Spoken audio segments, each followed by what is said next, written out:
Seth Rollins discusses his issues with CM Punk after Punk's return to WWE at Survivor Series, but also expresses a willingness to mend fences and also discusses his reasons behind his reaction at Survivor Series when CM Punk returned. Drew McIntyre reportedly is weighing up all of his options ahead of his WWE contract expiring next year. An update on why Andrade Idolo is seemingly returning to CMLL, and it could possibly be to do with a possible return to WWE next year.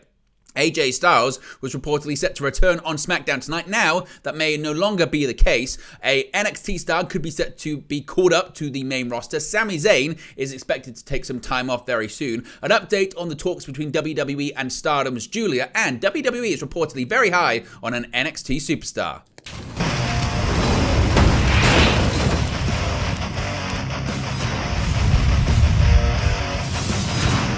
Hey guys, welcome back to Wrestling News 365. Hope everyone is doing very well. As always, there are plenty of news stories to get into in the world of professional wrestling. And let's start off talking about Seth Rollins, the World Heavyweight Champion, going on the record and explaining his issues, his beef with the recently returned CM Punk.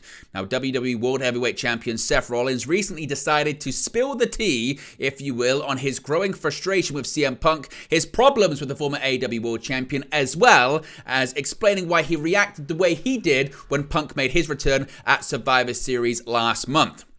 Now, Punk, as I mentioned, returned to the WWE at Survivor Series War Games in Chicago, and it sent shockwaves through the industry. The pro wrestling world was left stunned and saw some absolutely incredible reactions to his comeback, as many had ruled out his return to the company. Fans were, somewhere anyway, ecstatic to witness the best in the world return to Chicago, but one person who wasn't ecstatic was the World Heavyweight Champion Seth Rollins. The visionary, seemingly, was livid to see Punk, and in fan-recorded footage, Rollins was even spotted flipping off Punk and had to be held back by the likes of Michael Cole, Corey Graves, referees, and others. Now, it must be stressed, it was reported by Dave Meltzer and others, this was part of a plan, a work, if you will, in order to have Rollins face off against Punk in his first feud upon returning back to the company.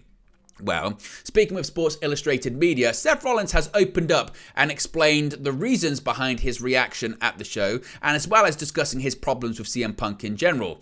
The visionary has claimed that Punk badmouthed him for years and made some harsh remarks that did not sit well with the World Heavyweight Champion. He further said that he felt insulted by the way that Punk treated him and explained his problems with the former AEW star. Here's what Rollins had to say, quote, "He, being CM Punk, had said some really bad things about me.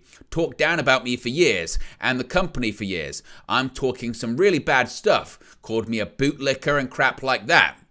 You don't know me. You don't know what I stand for. I'm a loyal person. And I felt pretty insulted by a lot of the ways he treated me, treated the place I work for, treated friends that I worked with. I don't need to get into any of the stuff with Cobana. If you want to look at that kind of stuff, that's out there." Now, he continued by saying, "For a guy who, when I met him, made it seem like he was all about giving back to the business, he really turned into a pretty selfish guy and really wanted to take more from the industry." Finally, when opening up about mending fences, he said, quote, "I'm open to mending fences if that's even possible. I know that might sound crazy, but I'm open to it. I'm almost 38 and I ain't got time to hold all these grudges." So, what are your thoughts about what Seth Rollins has said when it comes to CM Punk? Of course, this week, Punk will appear on the Tribute to the Troops edition of SmackDown tonight on Fox. He will then appear on next week's episode of Monday Night Raw and receive a contract from Raw General Manager Adam Pearce. This will put an end to his current free agent status and possibly officially join the Red Brand. It is expected that he is set to feud with Seth Rollins upon joining Monday Night Raw. In fact, CM Punk did say in his return promo on Raw that everyone, well, almost everyone, was excited and happy to see him back in WWE. It's widely been assumed that someone that wasn't happy to see him back was Seth Rollins. So what are your thoughts on what Rollins has had to say? Is this just more of a case of Rollins working? Is it a case of mixing fact with fiction? Is it a case of Rollins just continuing to do what he did at Survivor Series and make this real life issue into a storyline? Let me know your thoughts, your reaction to all of it in the comment section below. Now, let's talk about Drew McIntyre and his WWE future. And as of right now, it's still pretty much undetermined. Now, Drew McIntyre's future with WWE has appeared up in the air at times this year, with the Scottish Warriors WWE contract reportedly up in April of next year. McIntyre was reportedly legitimately upset following November's Survivor Series Premium Live event, but because of things, quote, broader than CM Punk. Per Dave Meltzer, in the latest edition of the Wrestling Observer newsletter, McIntyre has considered taking time off to spend with family, among other things. Sharing the latest update, Meltzer writes, quote, "In the case of McIntyre, as of this week, there was nothing new as far as what he was looking at doing. He's considered a number of things, that including take some time off to be with his family that he's seen little of for so long. McIntyre's contract has been reported to be expiring in April 2024 after some time added on due to absences earlier this year. A previous report indicated that WWE believes there is plenty of time for the two sides to reach a new agreement. McIntyre has appeared on WWE television since Survivor Series, most recently defeating Sami Zayn on Monday's December 4 edition of Raw. Later on in the show, McIntyre attacked Jay Uso following Uso's World Heavyweight Championship match against Seth Rollins, in which Rollins retained the title. It would appear that a McIntyre-Uso feud is certainly in development, and a match between the two could be set for the near future. Now, let's talk about Andrade El Idolo, his future with AEW, as well as his future with a Mexican promotion as well. Now, Andrade El Idolo is reportedly heading to CMLL, and possibly this is all part of a broader and bigger plan, possibly with a return to WWE in addition to that. Andrade has been with All Elite Wrestling since June 2021. However, there have constantly been questions regarding his future. He had suffered a fair few injuries during his time working under Tony Khan as well, but there's been wider speculation of some backstage unrest on his part throughout the years too. To openly discuss Andrade's future, as well as his upcoming return to CMLL, Dave Meltzer has said on Wrestling Observer Radio that the 34-year-old will be going back to CMLL in the near future, something that was teased by the promotion last weekend. Here's what Meltzer had to say regarding Andrade, quote, "He's going back to CMLL, not exactly sure what week, but probably relatively soon. On Friday night's Arena Mexico show, they did a tease of him going back. He had talked to AAA about going back there and decided to go to CMLL. I think he just wanted to do it because that's where he started, because there's no real money, even though CMLL's drawing big crowds, there's no real money being paid by CMLL, and Andrade actually charges a lot for his appearances in Mexico, so I think it's just something that he wants to do." Now, interestingly, Meltzer notes that Andrade's AEW contract is believed to be coming to an end soon, and that the CMLL return could be the Mexican star ticking off another appearance for his home promotion in case he goes back to WWE in the coming months. Here's what Meltzer had to say about that. He said, quote, "And his deal is coming up relatively soon, unless it's extended or something because of time off for injuries or whatever, but he thinks that his deal is up pretty soon. So he wanted to go back to CMLL in case he ends up going to WWE. He's not made a decision on what he's doing next. He's not signed a new deal, but if he does go to WWE, he knows he can't go back to Arena Mexico. His AEW deal is up, he believes, relatively soon. My impression is that it's up relatively soon." So what do you think Andrade is going to do upon the expiration of his AEW contract? Of course, currently Andrade is involved in the company's first ever Continental Classic tournament and is featured regularly on weekly television as a competitor in the Blue Block. Although certainly it has been rumoured and teased at points that he would prefer a return to WWE, not only to be booked under the person who booked him in one of his most successful runs in the company, that being Triple H. Of course, Triple H was the booker that made him the NXT champion back in 2018, around that period of time. And in addition to that, his wife, Charlotte Flair, also still works in WWE. Where do you think Andrade is going to end up? Now, a bit of an update about AJ Styles here, and this is certainly fascinating because we've got another delay to AJ Styles' return to WWE television. AJ Styles, reportedly, according to PW Insider, is now not slated for this week's edition of SmackDown on Fox. Now, WWE had planned at one point to bring Styles back several weeks ago, but delayed that return. It was expected and anticipated that Styles would be feuding with the Bloodline, and possibly the OC would be feuding with the Bloodline as well, and leading to a match at the Royal Rumble involving Styles and Roman Reigns for the undisputed WWE Universal Championship. Of course, now that doesn't look like it's going to be the case. Randy Orton looks like he's going to be the one feuding with the Bloodline heading into the Rumble and possibly having a match against the Tribal Chief at the January Premium Live event. PW Insider state that according to a source, it's a creative decision as to when Styles will return and that it could be any week now. So if we get any more details on Styles and his return to WWE TV, we'll let you know. But what do you think there is for Styles to do once he comes back to television? What would you like to see AJ Styles do? Let me know what you would like to see the Phenomenal One do when he returns to WWE TV.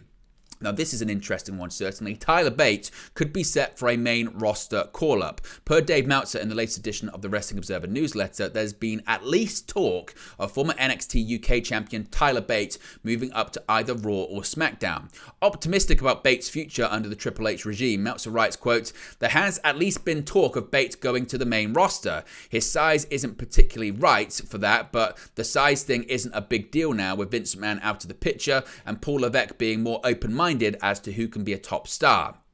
Tyler Bate, of course, made his WWE debut in early 2017, winning the United Kingdom Championship Tournament and the WWE, now NXT, UK Championship at the age of just 19. Bate made a lot of history on the NXT UK brand, becoming the brand's only Triple Crown champion after holding the NXT UK, NXT UK Tag Team and NXT Heritage Cup titles. The British star was also the only talent to hold the NXT UK Championship twice, with Bate recognised as both the first and last ever NXT UK champion. The NXT and NXT UK titles were unified at NXT Worlds Collide 2022, with Bron Breakker ultimately defeating Tyler Bate to become the undisputed champion. Bate's former WWE rival and former teammate Butch, Pete Dunne, currently wrestles as part of the SmackDown brand, where it seems his tag team with Ridge Holland could be coming to an end, so certainly Butch could be in need of a tag team partner. Possibly that's where Tyler Bate could come in. Would you like to see Tyler Bate on the main roster, and would you like to see him on SmackDown? Now let's switch back to AEW, and there's been more reaction to the surprise firing of former Vice President of Post-Production Kevin Sullivan in All Elite Wrestling. In fact, Tony Khan reportedly has received a lot of criticism for the decision to let go the well-liked member of the AEW company. Now, Kevin Sullivan, as I mentioned, was let go from his Vice President of Post-Production role in AEW on December 4th this week, with the aftermath being one of shock, confusion, and criticism. As recently reported, Sullivan was well respected backstage in AEW and had been with the company since its early days. The decision to terminate Sullivan was made by Senior Vice President and Co-Executive Producer Mike Mansory. In the current Wrestling Observer newsletter, Dave Meltzer gave an update on backstage reactions to the firing, writing, quote, "Kevin Sullivan, obviously not the wrestler, but the longtime production whiz, the Vice President of Post-Production, who has been here since the early days of the promotion, was let go on December 4 in a move made by Mike Mansory, the Senior Vice President and Co-Executive Producer. The move was huge behind the scenes, particularly on the production side, since Sullivan had built the entire post-production team based in Nashville. This blindsided many people." Meltzer would go into further detail on how it blindsided people, including from a managerial perspective, adding, quote, "The story going around was Mansory told Sullivan that morning that they were moving in another direction in 2024. Sullivan had no idea it was coming and was given no real explanation as to why, just that it was a Mansory decision. People in the division didn't even know that Mansory was Sullivan's boss, noting that among those who worked in production, that was never made clear. The story in production is that nobody else was expected to be cut, but it was a team created by Sullivan, so they are his guys." He would also touch upon criticism that this was even allowed to happen in AEW, concluding by saying, quote, "There was criticism from some that Tony Khan didn't step in and stop this from happening, given Sullivan's tenure and work." Another person noted to the Wrestling Observer, "Another day one guy gone. Sad. Great guy. Worked tirelessly since the beginning. Really understood the original mission statement and feeling/image that we were going for."